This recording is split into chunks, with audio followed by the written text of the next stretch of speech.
ఈరోజు మురళి తారీఖు 07-2026 ఒక అద్భుతమైన వాగ్దానంతో మొదలవుతుంది. ప్రపంచమే మారిపోయినా సరే మనం మాత్రం విడిపోము అనే ఒక పాత పాటలోని లైన్లను బాబా ప్రస్తావించారు.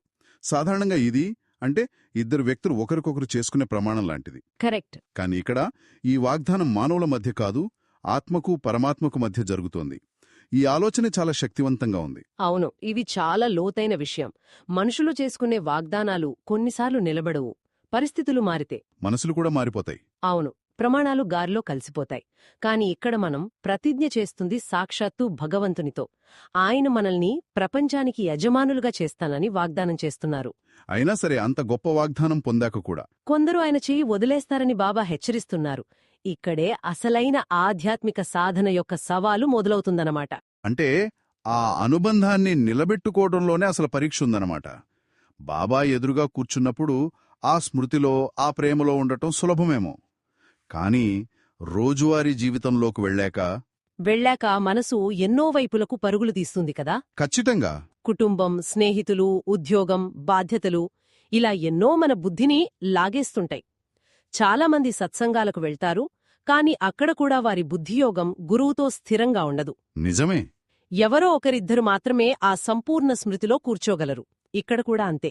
బాబా స్మృతిలో ఉన్నామని అందరూ అనుకుంటారు, కాని బుద్ధిని నిరంతరం ఒక్కరివైపే స్థిరంగా ఉంచటమనేది గొప్ప పురుషార్థం. అలా ఒక్క బాబా వైపు బుద్ధిని స్థిరంగా ఉంచగలిగితే అది అహో సౌభాగ్యం అని బాబా నొక్కి చెప్పారు. ఆ స్థితిని అందుకోవడమే లక్ష్యం. సరే, ఆ అంతర్గత స్థితి, ఆ స్మృతి గురించి మాట్లాడాం. మరి ఆ స్థితిని చేరుకున్న వారిలో బయటకు కనిపించే మార్పులెలా ఉంటాయి? వారి ప్రవర్తనలో, వారి పనులలో ఎలాంటి మార్పు వస్తుంది? చాలా మంచి ప్రశ్న. ఆ అంతర్గత అనుభూతి బయటకు సేవ రూపంలో ప్రవహిస్తుంది. ఎవరికైతే జ్ఞానధారణ బాగా అవుతుందో వారికి సేవ చెయ్యాలనే ఉత్సాహం సహజంగానే ఉరకలువేస్తుంది. ఓకే. మురళిలో బాబా అటువంటి సేవకులకి 3 స్పష్టమైన గుర్తులను చెప్పారు. ఇది మన ఆధ్యాత్మిక పురోగతిని మనమే అంచనా వేసుకోవడానికి ఒక శక్తివంతమైన చెక్లిస్ట్ లాంటిది. ఒక చెక్లిస్ట్. ఇది ఆసక్తికరంగా ఉంది. ఏమిటా 3 గుర్తులు? మొదటిది జ్ఞానాన్ని పంచుకోవాలనే తపన. వారు జ్ఞానాన్ని తమలోనే దాచుకోలేరు. ఆపుకోలేరన్నమాట. అస్సలు ఆపుకోలేరు. ఒక అద్భుతమైన నిధి దొరికితే దాన్ని ప్రియమైన వారితో పంచుకోవాలని ఎలా అనిపిస్తుందో అలా ఈ జ్ఞానధనాన్ని ఇతరులకు దానం చేయడంలో ఎంతో ఆనందాన్ని, ఉత్సాహాన్ని పొందుతారు. ఆ ఆనందంతో నాట్యం చేస్తూ ఉంటారని బాబా అంటారు. రెండవ గుర్తు ఇంకా శక్తివంతంగా అనిపిస్తోంది. మురళిలో రుహానీ హడ్డీ సర్వీస్ అనే పదం వాడారు. అంటే ఆత్మిక ఎముకల సేవ. ఈ మాట వినడానికి చాలా తీవ్రంగా ఉంది. దీని అసలు అర్థమేమిటి? ఇది చాలా ముఖ్యమైన తేడా. కేవలం కష్టపడి పనిచేయడం అనేదానికంటే ఇది భిన్నమైనదా? చాలా భిన్నమైనది. దధీచి ఋషి రాక్షసులను సంహరించటానికి తన ఎముకలను కూడా దానం చేశారని పురాణాల్లో ఉంది కదా. అవును. బాబా ఆ ఉదాహరణను ఇక్కడ ఆత్మిక సేవకు వర్తింపజేస్తున్నారు.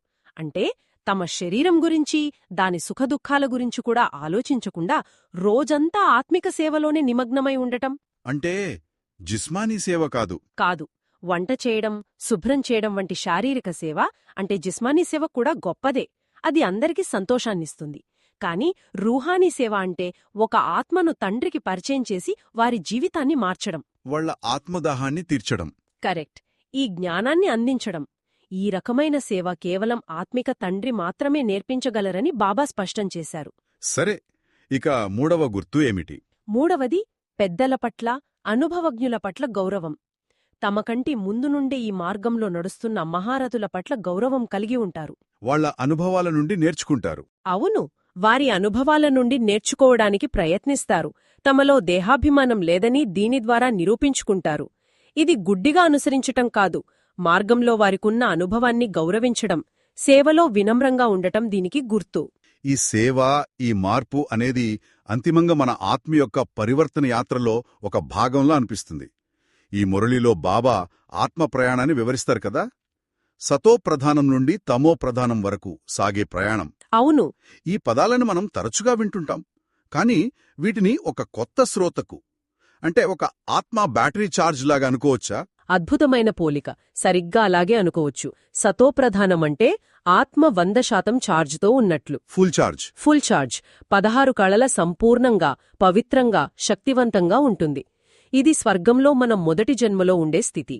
ఆ తర్వాత నెమ్మదిగా జన్మలు గడిచే కొద్దీ ఆ ఛార్జ్ తగ్గుతూ వస్తుంది. సతో, రజో అలా నెమ్మదిగా తగ్గుతూ వస్తుంది. ఇక తమో ప్రధానమంటే బ్యాటరీ పూర్తిగా అయిపోయి రెడ్ లైట్ వెలుగుతున్నట్లు, శక్తిహీనంగా, వికారాలతో నిండిన స్థితి. ఇప్పుడు మనం ఆ చివరి స్థితిలో ఉన్నాము. ఈ మొత్తం ప్రయాణాన్ని అర్థం చేసుకోవడానికి బాబా నిచ్చెన చిత్రం అనే ఒక విజువల్ టూల్ గురించి ప్రస్తావించారు.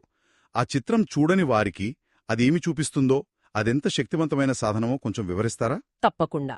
ఆ నిచ్చెన చిత్రం ఒక రకంగా మన ఆత్మ యొక్క 84 జన్మల చారిత్రక పటం లాంటిది. ఓకే. పైన బంగారు రంగులో స్వర్గం, సత్యుగం ఉంటాయి.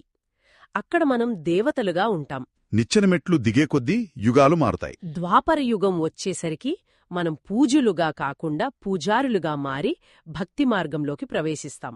శక్తి తగ్గుతుంది. అవును, కళలు, శక్తి తగ్గుతాయి. అలా దిగిదిగి చివరికి కలియుగం అనే నిచ్చెన అట్టడుగు మెట్టుకు చేరుకుంటాం. అక్కడే మన పతనం పూర్తవుతుంది. అంటే ఆ చిత్రం మన పతనాన్ని మాత్రమే చూపిస్తుందా? లేదు, అక్కడే దాని ప్రత్యేకత ఉంది. ఆ చిత్రం ఒకవైపు మన పతనాన్ని చూపిస్తూనే మరోవైపు ఇప్పుడు మనం తిరిగి ఎలా పైకెక్కాలో కూడా చూపిస్తుంది. బాగుంది. ఆ పక్కనే తండ్రి అయిన శివబాబాను, ఆయన స్మృతి అనే యోగం ద్వారా మనం ఎలా మళ్లీ సతోప్రధానంగా మారి మన రాజ్యాన్ని తిరిగి పొందుతామో చూపిస్తుంది. ఆ ఒక్క చిత్రంలోనే జ్ఞానమంతా ఇమిడి ఉంటుంది. ఈ ఎక్కే ప్రయాణంలో బాబా ఒక పెద్ద ఆటంకం గురించి చాలా తీవ్రంగా హెచ్చరించారు. ఎక్కితే వైకుంఠ రసాన్ని రుచి చూస్తారు, పడితే ముక్కలవుతారు అని అంటూ కామవికారం గురించి ప్రస్తావించారు. అది ఆత్మను పూర్తిగా ముక్కలు చేస్తుందని ఎందుకంత గట్టిగా చెప్పారు? ఎందుకంటే ఇతర వికారాలు ఆత్మశక్తిని నెమ్మదిగా తగ్గిస్తాయి. కాని కామవికారం అది ఒక్క దెబ్బతో ఆత్మను పతనం చేస్తుంది. అది దేహాభిమానాన్ని పరాకాష్ఠకు తీసుకువెళ్తుంది. నేను ఈ శరీరాన్ని అనే భ్రాంతిని అత్యంత బలంగా స్థాపిస్తుంది. ఆత్మిక ప్రయాణంలో పురోగమిస్తున్న ఒక ఆత్మ ఈ వికారానికి వశమైతే వారు సాధించిందంతా కోల్పోయి మళ్లీ మొదటి నుండి మొదలుపెట్టాల్సొస్తుంది. అందుకే బాబా అంత తీవ్రమైన పదజాలం వాడి హెచ్చరిస్తున్నారు. ఈ వ్యక్తిగత పరివర్తన అనేది ప్రపంచ పరివర్తనకు దారితీస్తుందని బాబా అంటున్నారు. ఈ పాత ప్రపంచం అంతమై కొత్త స్వర్గ ప్రపంచం స్థాపించబడుతోందని చెప్తున్నారు.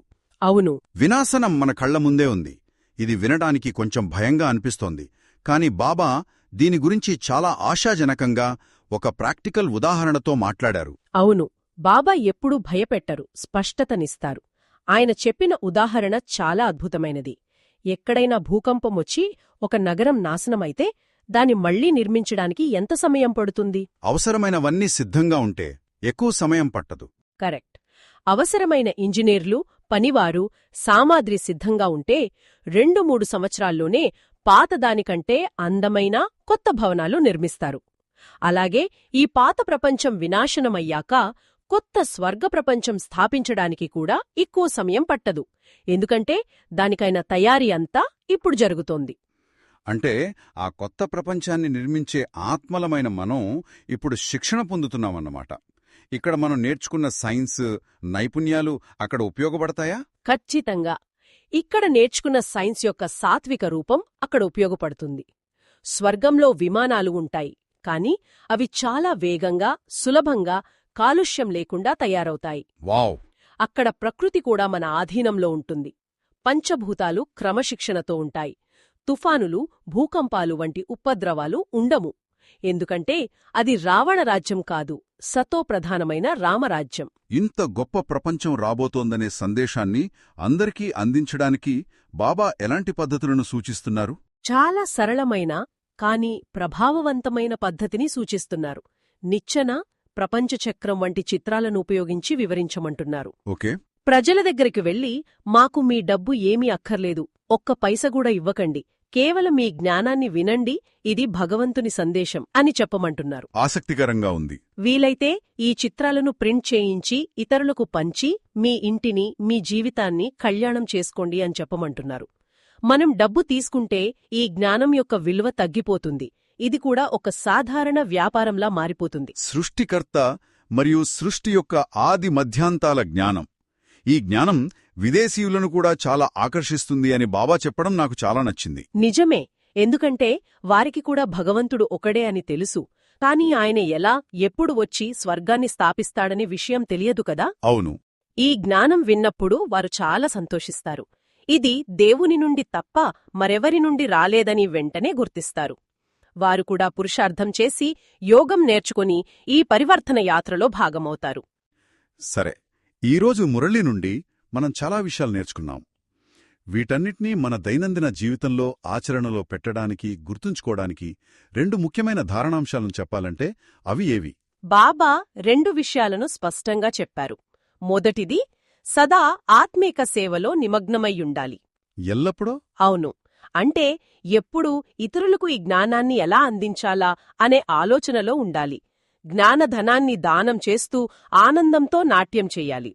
అయితే ఇతరులకు చెప్పే ముందు మొదట స్వయంగా మనం ఆ జ్ఞానాన్ని ధారణ చెయ్యాలి. అప్పుడే మన మాటలకు శక్తి ఉంటుంది. ఇక రెండవది మన బుద్ధికి సంబంధించింది అనుకుంటా. అవును. రెండవది, తండ్రి ఇచ్చే జ్ఞాన ఖజానాతో మన బుద్ధి అనే జోలెను నింపుకోవాలి. మురళి వింటున్నప్పుడు ఇతర ఆలోచనలు లేకుండా పూర్తి ఏకాగ్రతతో వినాలి. ముఖ్యమైన పాయింట్లో నోట్ చేసుకోవాలి. ఖచ్చితంగా. ఆ తర్వాత రోజంతా ఆ పాయింట్లను మననం చేసుకుంటూ వాటి ఆధారంగా ఇతరులకు వివరించడానికి ఉత్సాహంగా ఉండాలి. బుద్ధిని ఖాళీగా ఉంచకూడదు. ఈరోజు వరం కూడా చాలా శక్తివంతంగా మన దైనందిన జీవితంలో ఎదురయ్యే సవాళ్లను ఎదుర్కోవడానికి ఒక కొత్త దృక్పథాన్నిస్తోంది. అవును, చాలా అద్భుతమైన వరం సత్యం యొక్క గొప్పతనంతో సదా ఆనందపు ఊయలలో ఊగే అథారిటీ స్వరూపులుగా భవ. దీనికి బాబా ఇచ్చిన వివరణ ఇంకా అద్భుతంగా ఉంది. ఉందిగదా. సత్యం యొక్క నావ కాస్త కదలవచ్చేమో, కాని ఎప్పటికీ మునిగిపోదు అంటారు.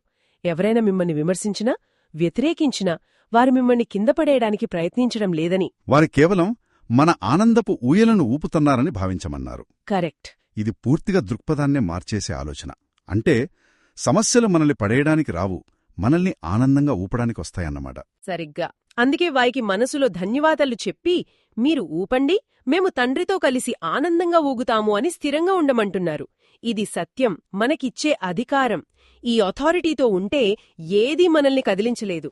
స్లోగన్ కూడా ఆ వరానికి కొనసాగింపులా ఉంది. స్లోగన్: సర్వశక్తుల కాంతి సదా తోడుగా ఉంటే మాయ సమీపానికి కూడా రాలేదు. అవును, ఆ సర్వశక్తివంతుని శక్తులనే కవచం మనతో ఉన్నప్పుడు మాయ అనే నీడ కూడా మనల్ని తాకలేదు. ఓం శాంతి.